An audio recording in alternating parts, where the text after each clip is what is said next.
But guys, I want to bring on a guest here because we talked about it before. We're going to have a special guest on, and we're going to talk some Tampa Bay Buccaneers. So, please welcome to the show. Man took a time out of his day to join us at halftime.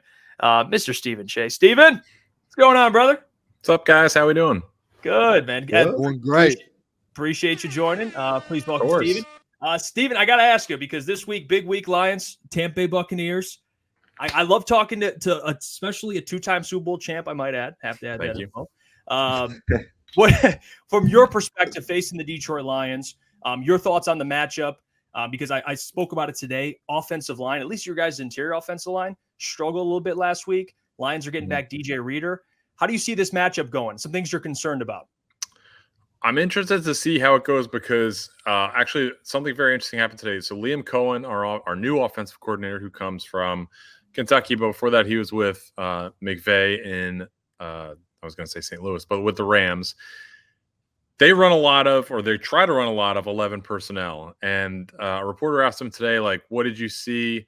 Did you learn a lot from the Rams just playing the Lions? And he said that the Lions stayed in base, so in a 4-3 defense,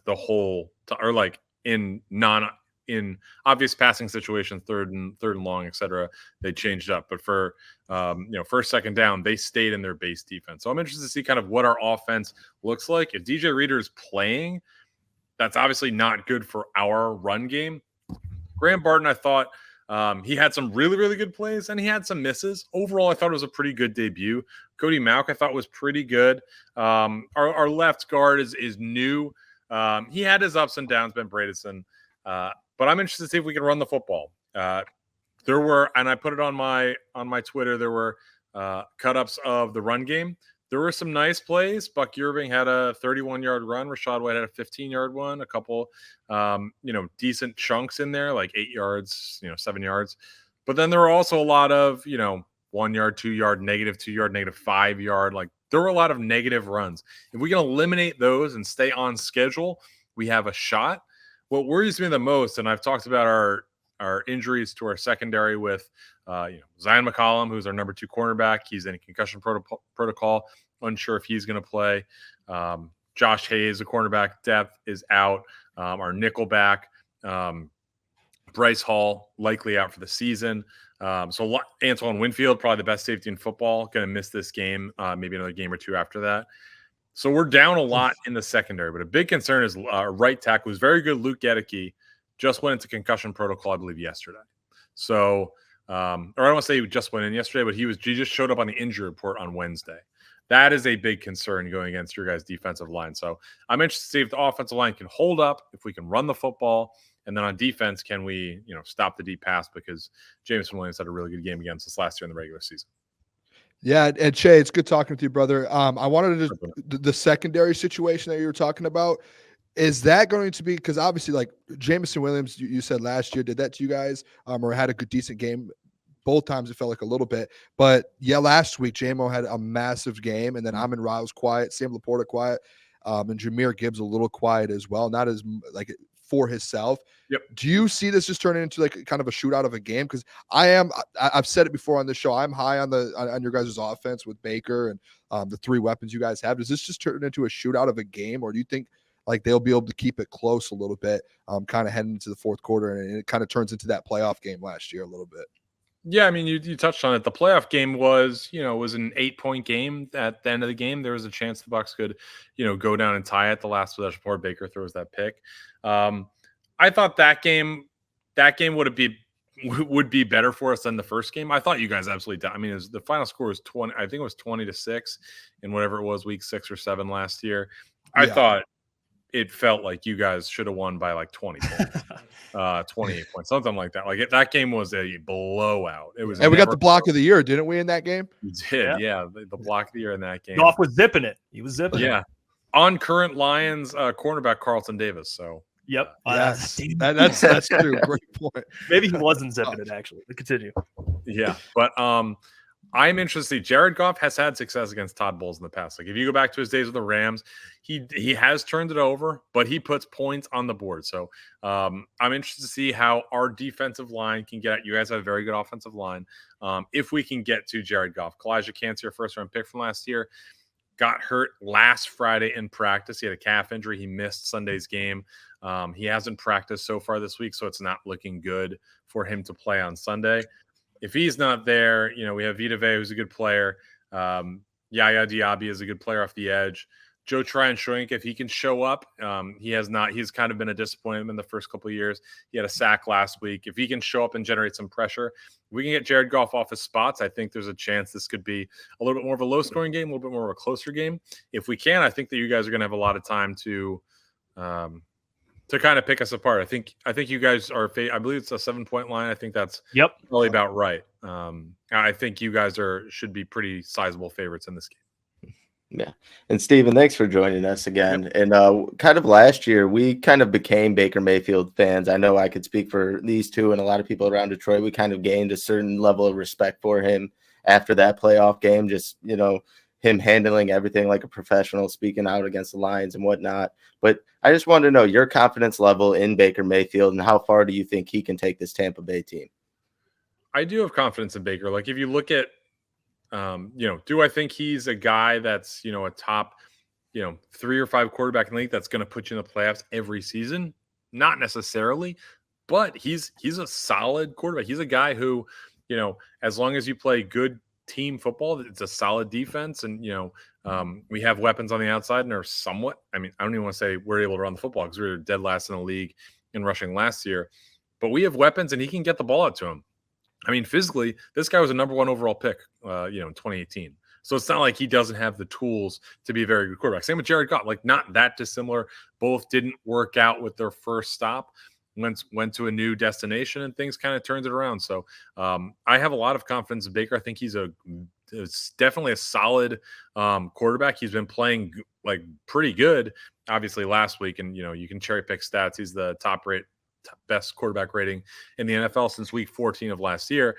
But he has a very strong arm. He has enough mobility. He can, run when needed to. He'll usually be in the, 6 to 21 yards rushing per game. And he can climb the pocket and make plays with his legs when he needs to. He has all the arm talent in the world. Guys really like him. They're going to play for him. This isn't like a Jeff George situation. That's a little bit of a throwback.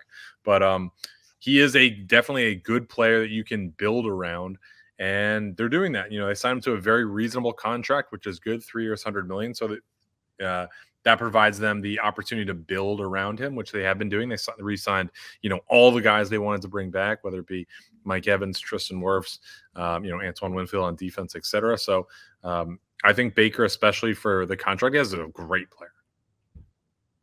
Well, speaking of a guy who I hope will be living in your backfield on Sunday, Aiden Hutchinson. What do you think about the matchup, Tristan Wirfs, Aiden Hutchinson, and the game he had against the Rams was amazing. I know he's facing, Dan used high school tackles as wasn't great tackles. All right, I get that, a lot of injuries. Tristan Wirfs really good. What do you think of that heavyweight matchup and the threat that Aiden Hutchinson poses and just how he looks? Many people think he'll be in the Defensive Player of the Year race this year, potentially. Sure. If we are in the spot where it's, we have to throw all the time. And I know he's a fine run defender, but, our running game hasn't been the strong point of our offense. If we're in the spot where we have to throw a lot, he's can be a problem. Tristan Wirfs is a very, very good tackle. So I'm not super worried about leaving Tristan Wirfs like on an island against Aiden Hutchinson. Tristan Wirfs is a massive and very athletic human being who's very strong. Aiden Hutchinson didn't have a remarkable game at all last year in the regular season. Hopefully it can be kind of a similar thing, but Liam Cohen talked today, especially with Gedeke potentially missing the game, our right tackle, like they're always going to have a chip plan for, Davenport and Hutchinson. So they will come prepared. And if Rachaad White, who is the running back, who is a very good blocker, if he needs to come in, he's much heavier than listed to. I think he's listed like 214. He's like 230. He can absolutely block. So I anticipate you'll see some chipping, especially on the right side with Gedeke potentially being out if he is out. But I think that they'll have a plan for that. I think you could see a shorter passing game, but they obviously have weapons to go deep with Mike Evans, Chris Godwin, and then Jalen McMillan is a very good rookie. Hey, Cheah, I want to throw this out there because, and I told you this off air. I have the Bucs winning the division, and everyone on our show, all these guys here that are asking you questions, they picked the Falcons, and everyone in our chat, They all clowned me when I picked the Bucs, and they said it's not going to happen. Can you just give a little bit on how you feel about them winning the NFC South and kind of the confidence level going in? Because it feels like you guys brought back, obviously not everyone, but what you guys did in the playoffs last year and then continuing to this year and the offense building again, like just keep kind of the momentum going. I'm very shocked that no one has the Bucs essentially winning this division. It's shocking that they're the third best odds. It's the aura. Kirko. Yeah. I mean, Tampa, Florida is a somewhat sleepy town. Like you don't necessarily think about Tampa, Florida when you think about great franchises that are dominant. You think about the Ravens, you think about the 49ers, you think about the Eagles, and think about the Chiefs. But the Bucs, I said this on the Yak, right before the season started, and some of it was tongue in cheek. But at the same time, it is actually a serious thing. The Bucs are one of the best teams this decade, and I don't even think that's arguable in the 2020s. They won a Super Bowl, and every year they haven't won the Super Bowl, they won the division. That is they're in the playoffs every season. They brought back their team from last year and, made some additions, obviously, through the draft and whatnot. The Falcons are a good defense for sure. They have a quarterback who tore his Achilles in like late October. Like Kirk Cousins didn't look great last week. I don't know if that's mainly the Achilles, mainly getting used to his new teammates, etc. But just bringing in a guy who's 35, 36, coming off a major injury, and counting on him to even with the injury, is probably an upgrade over Desmond Ridder, but counting on him to completely turn things around 10 months or 11 months off a surgery is a little bit unfair. And they got a lot of guff from everybody, including me, for drafting Penix at 8. But they had been with Kirk Cousins before that. So maybe they knew something like he wasn't necessarily going to be ready. And they've said, maybe he'll sit for 5 years, which is ridiculous. But maybe the plan was Cousins is not super ready to play right away. Let's get a guy in who can maybe steady the ship and then hold it over till Cousins is ready, who, at full health is probably an upgrade over Penix. Last thing I have here, Che, I know I watched on the Yak, you did your score predictions, record predictions, and you had the Detroit Lions winning the Super Bowl. You had Jared Goff winning MVP, which I texted you. I say I had the same pick on this show. We did our predictions. I had the same exact thing. What are your thoughts just overall with all the Lions fans and our listeners here? Thoughts on the Lions this year and kind of as their Super Bowl expectations? I mean, they're a really good team. They had one major weakness, and it was cornerback play. But you look at what they did in the draft, Terrion Arnold and it's Regas Stroud Jr. And then via trade, Carlton Davis, I can tell you from experience, I watched every snap this guy's ever played, both on the TV copy and the All-22. He's a very good player. If you watch his tape from Bengals game, I think it was 2 years ago, he locks up Jamar Chase. Like, he dominates that matchup. When he plays against Justin Jefferson, he does a really good job. So he's a guy that's going to struggle against like smaller, super fast corners. Like, he did not have a good game against Tyreek Hill, not that most people do, but he's going to struggle with those type of small, super quick guys. But guys with size, like when you look in the division, Christian Watson, DJ Moore, he's had middle success against, but a guy like Rome Odunze, I expect him to do pretty well against. Justin Jefferson, I mentioned, he has done well against him before. I have no reason to think he won't in the future. He's a very good player. And then also, who's the smaller corner you guys got from Oakland? Or Amik Robertson. Amik Robertson, yes, he's a good player. So 4 new corners. Obviously a position of need. So I like what they did there. We'll see what happens with Campbell in year 2 if he can, take another step forward. But, adding DJ Reader, Hutchinson, very, very good player, obviously. You got Davenport. So offensive line, very good. The receivers are good. Jamison Williams, you hopefully get a full year from. Hopefully he's not placing bets this year. And the team is very good. When Jared Goff is kept clean, he is a very good quarterback. He gets into trouble if his line is not good, but you guys don't have that problem. And the run game, I'm very high on Jahmyr Gibbs. David Montgomery is an excellent 1-2 punch. So, yeah, I think you guys don't really have any holes and absolutely could go all the way.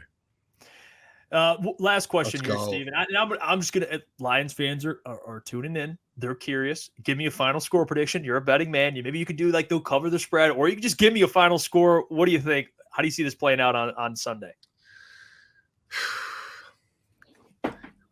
I mean, I would like to say the Bucs are going to win if I'm being realistic.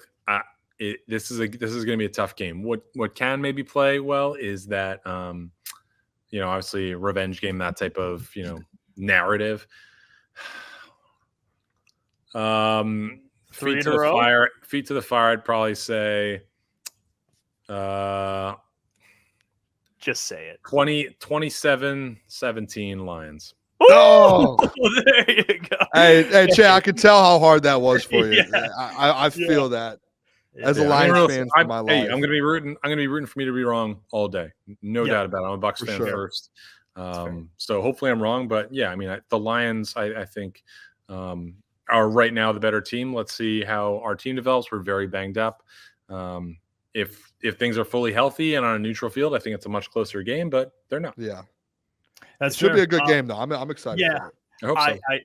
I think it will be as well. We appreciate you, Steven, joining at halftime, by the way. Barstool Zone. Check him out at Steven Cheah on X. We'll talk to you very soon, Steven. We appreciate you. Thanks, you. Thanks for joining. Go check him out on X, man. Give him a follow. He's a great follow.